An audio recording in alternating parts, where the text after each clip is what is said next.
Good afternoon, Vincent. Good afternoon, Eric. Good afternoon, Ayo, the camera woman. Good afternoon. Today is 4 years since Gabriel left us and went to heaven, we believe. And we've decided that the way to commemorate, to celebrate this day is to have a discussion around what actually he lived with and what we believe he lived and died with.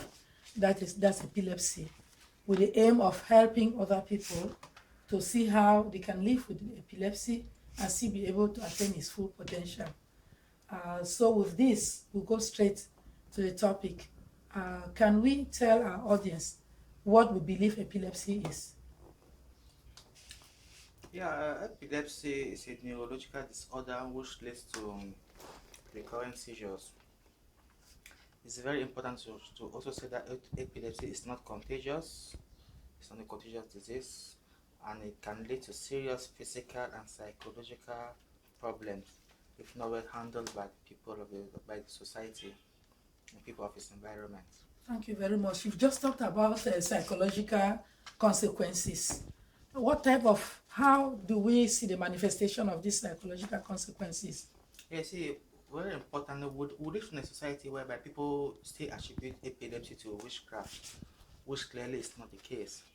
So that can make the person feel a sense of guilt. Make the person feel guilty.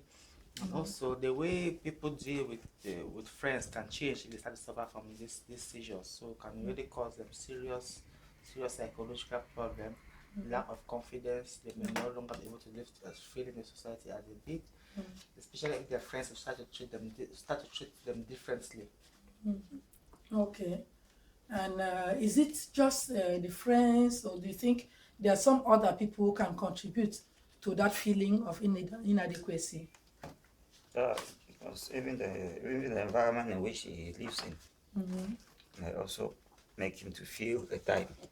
Yeah. So what type of, like where? Like what type of environment? Like the home he lives in, the family, the society, the schools, the schoolmates.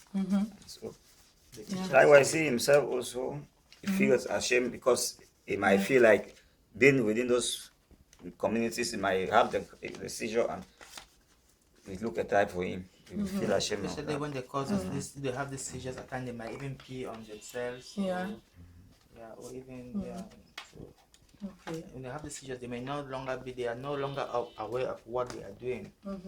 So things like that. Once they recover, it can really make them feel bad. Yeah, you just talked about certain beliefs. That there are certain beliefs that may cause them to feel a sense of guilt. Traditional, cultural beliefs, religious, or what type of beliefs? Yeah, you see, it may vary from society to society. For example, in the place in Moyoka, where I used to go for holidays, I used to work in the farm. It was believed that if you go and steal from some people's family, they may make you some witches or some wizards may make you suffer from epilepsy. So if you are suffering from this seizure, people may have the impression that you might have stolen from one of those farms and that you are now suffering from that. Yeah, it was many people were accused of having stolen to the farm of Mr. X or Mr. Y, and it was believed that if you stole in the farm of Mr. X or Mr. Y, they could bewitch you. Yes. Okay. So that was really a problem. So if you have epilepsy, instead of people to sympathize with you, they could even look at you instead like a thief. So which would make the problem make the situation to be worse. Okay, then that's like about the witchcraft. Does religion or spirituality have anything to do also with that feeling of that sense of guilt? Yeah, and like for the religious aspect of religion, make it have that guilt. That's why most those men of God, they will try to influence you, making you feel like it is because you are not frequent, you are not close to God that way that you have such problems. And you have been attacked by some demons. So you are now that you are possessed. You are now possessed. Yes, and as I say, they can blame you that because you have not been close to your God. That's why you have given room for the demons to be living with so you. instead of helping you on how you can try to go ahead taking your medication and feeling okay, they will instead try to make you feel like treatment for the treatment you will take will not help you in anything. I Rather, know. which is Yeah, I know. And some people also may be afraid to come close to you because they'll be afraid of those demons. That those The demons demons can leave you and come to them. Yes. Yeah. Yes. I mean, that is a reality of our society. Okay, you said something about that can block you from going to take treatment. Do you think that going instead to the hospital, instead of going like to soothsayers or to the preachers and blocking yourself just at that, do you think that it can improve also on the overall well-being of the person? Let's talk a little bit about seeking scientific treatment.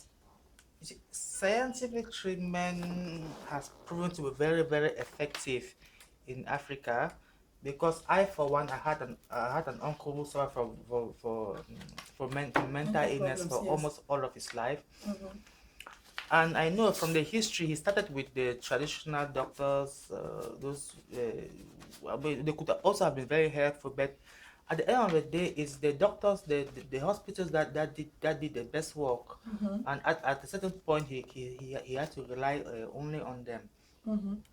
So even with epilepsy, from what I've read in books and even over the internet, I also have friends who have suffered from epilepsy. Even a friend in America told me that the daughter also suffered from epilepsy. I have seen that science has done a lot of improvement in treatment of this condition. So I really strongly encourage everybody who suffers from epilepsy to go to the hospital and consult the specialist, and there must be some improvement. On the other hand, I will not discourage them from going to church, from praying, from going to church. I'm also a Christian. I will always say that they must seek medical assistance. That's right. I really urge everybody suffering from this condition, of our family members suffering from this condition, that seeking medical assistance is very, very important. I will not discourage them from doing their prayers, which I also do. Yeah, because God can also guide the doctors to treat them better. To add on, I will always advise the men of God to work in collaboration with the medical team, because those treatment those doctors, they have been inspired by God. That's yes, right. God works within them to help these patients suffering from these illnesses. So the church or whatsoever they only have to encourage these persons. While I am praying for you, go also, the doctor plays his own part. Yes, to also help to you. encourage them to take some of those things their, they need their, to. their medication, because living on medication is not very easy. Sometimes people need to be encouraged. People need to be So encouraged. I think people can really encourage people to take their medication. Yeah. So that leads me to get back to Gabriel's case. Gabriel went through Seat of Wisdom. He was your classmate, and he excelled because I know he left there with 11 O-level papers. So what do you think? What do you think contributed for him not to suffer from the stigma and for him not to have experienced this psychological breakdown that could have blocked him from attaining that level of excellence? First of all, Gabriel being the person he was, somebody I knew very well. First of all, I believe that if he had written 11 papers under any condition, I believe he would have passed them. So, but I really know that he remains close to the people of to our classmates. They still remain very close to him. He's still very, very very supportive. And like we have said, he continued with his activities. He was a referee. He remained a referee. For those who still remember, we used to play socks. He still plays socks very well, and he was still doing manual. He was still doing manual labor, which I think was very important. Because as somebody now who was sick, who was a patient, he had an option to opt not to no longer do manual labor of this sporting activity, but he continued doing it. So I think that would have helped him very well to excel in his education as well. But just like I have mentioned before, I think if he wrote 11 papers, he would have passed them in as long as he wrote this part. He was also very, very clever. Everybody remembers him for that. Okay, so you think that he did not have that self-rejection, or he did not feel rejected by the community? More to that, he was somebody who had free mindset. Yeah. He loved to participate in everything everybody is doing. So that helped him not to even think of that being stigmatized in that situation. Okay, so you did not experience the self-stigmatization. No. Okay, and from the community, how do you think the community helped? Yeah, our from what I know is it was more a case of sympathy. That had a friend who had become sick, but other than that, nothing changed. Nothing changed. Okay, so they didn't treat him badly. They No, did not run from him. no, they did not at all. They didn't run from him because at that very time I had a cousin of mine at Azi who was also suffering from these seizures. The case was completely different. The case in his case, honestly, unfortunately there was a rejection, which was very bad for him and for the mother as well. Yeah, it was very bad for these two because there was really rejection. People didn't want to Associate with him in particular, him because his one was sick. People didn't want to associate with him, and so naturally the mother was so depressed. Yeah, so then he used to be my friend. Just that at that time, I mean, we were still young, so I did not really have the time to interview people and know what reasons, what they were thinking. But with Gabriel, it was completely different. He did not experience that amongst classmates in Super Wisdom. And also had the privilege to have gone to Lycée Bilingue de Moleko with him. Yeah, and even there also, he didn't, we were not in the same class though, because he was a science student. But I think also he didn't suffer rejection because a few times when I went to his class to look for him during breaks, I always find him surrounded by people. Just like instead of wisdom in those days, he was trying to teach his classmates. Yeah, so I think he didn't, even in Lycée, I think he did not suffer that rejection. Or even if he did, it wasn't much. That's right. Because if I compare him to my cousin at Z, I could never imagine a situation whereby I would have found him in the midst of people. He was completely rejected. So what's the advice you give to other schools, students, teachers, members of the community who have somebody who is living with epilepsy?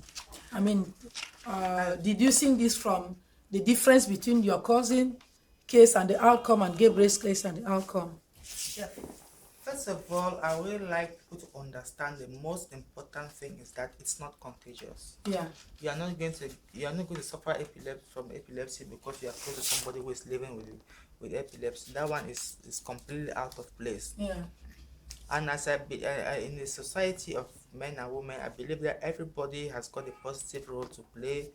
So we must always encourage these people so that they can bring out the best. Yeah. The best attain their full potentials while living with epilepsy. So we should also, the society, we from the society, we should let to know that, to make those patients know that you and me as a society, we are the first treatment to their problem. That's right. Yes, that's getting closer to them, being with them, putting them within us, amongst us, in our midst.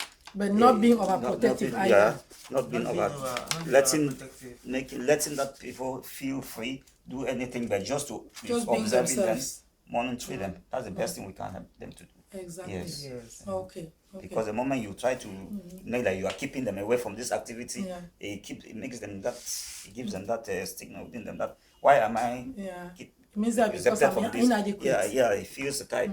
So we should all try to keep them. Highest thing, we monitor and we follow them up. Not in a certain manner that way they realize that they are different. Different, yeah. Okay. Yeah. Oh, thank you very much. I'm sure Gabriel should be very proud of us to be celebrating this way. And to the entire community, please join us to fight against the stigma. The stigma actually blocks people living with epilepsy from attaining their full potential. Thank you. We say thank you so much. We always keep him in our mind and keep you too. You will be our mother forever, and you'll be our friend. Thank you.